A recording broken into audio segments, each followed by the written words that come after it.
Is there a supernatural dimension? A world beyond the one we know? Sid Roth has spent over 35 years researching the strange world of the supernatural.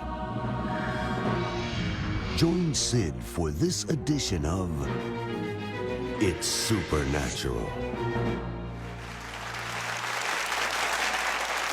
Hello, welcome to my world, where it's naturally supernatural.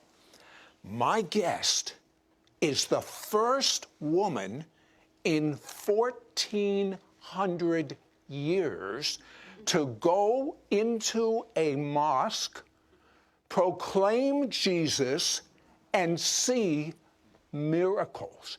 How did she get such favor? I want to know. Hello, Sid Roth here with Marilyn, Heckey, and I have to tell you, an 81-year-old woman flies to Pakistan, has a couple 100,000, mostly Muslims, hear her proclaim Jesus, see miracles. How do you do it at 81, Marilyn, Heckey? Well, let me tell you how and how everyone can do it. That's even better. Yes. Faith in Jesus and is by the way, big key. It's not just a nice story. God's speaking to you right now. So Marilyn did something that I wish I could have done. One of the greatest miracle ministries I ever read about, short of in the Bible, but on the same level, was a man by the name of Branham. And Marilyn had a problem. The doctor said she couldn't have a child. So she goes to this meeting. How many people were at Branham's meeting when you went? Probably it was about 5,000. It was in Dallas, Texas. And what happened? Well, I was 26. I'd been married 3 years. They said I could never have a child. I had an inherited condition. And he called me out of the audience. Well, here I am on a platform facing this man and had the most unusual experience. I don't know how to describe it, but it was like a wheel within a wheel, lower on the ground, and I could see it, and as it turned, it went whoosh, whoosh. I could hear it, and this man is saying to me, "You're not from Denver, you're not from here. You're from Denver, Colorado. You're from a wooded area, and you can't have a baby." Now, I'm thinking if I... He had never met you? Never. And never. He just pulls you right out of an audience. Exactly. And he could have been, I mean, how could he have known all those things? It was the Spirit of God. He said, "You can't have a baby." But he said, "Go home and receive your child." And the reason I'm telling you wheel within a wheel, it came into my feet. And it wasn't until 10 years later I got pregnant. And I went to a doctor. I said, "I think I'm pregnant." He examined me. He said, "No, you're not pregnant. That's impossible."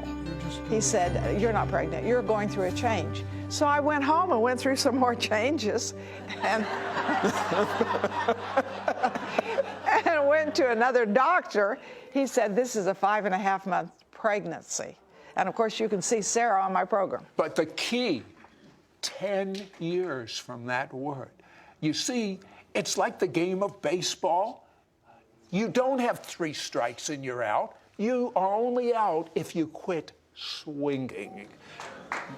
You got it? That's right. Okay, Marilyn, very quickly. People have had influences on your life. Kenneth Hagin taught the authority of the believer.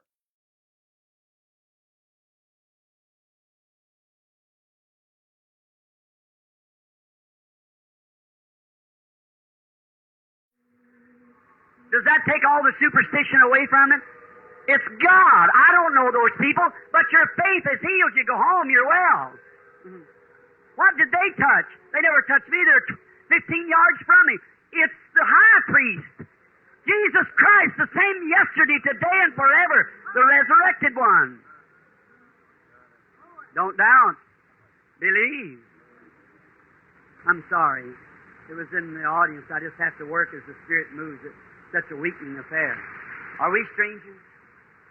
I don't know you and you don't know me.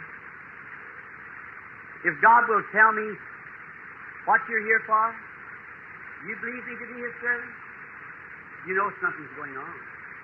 That feeling between you and I stands that line.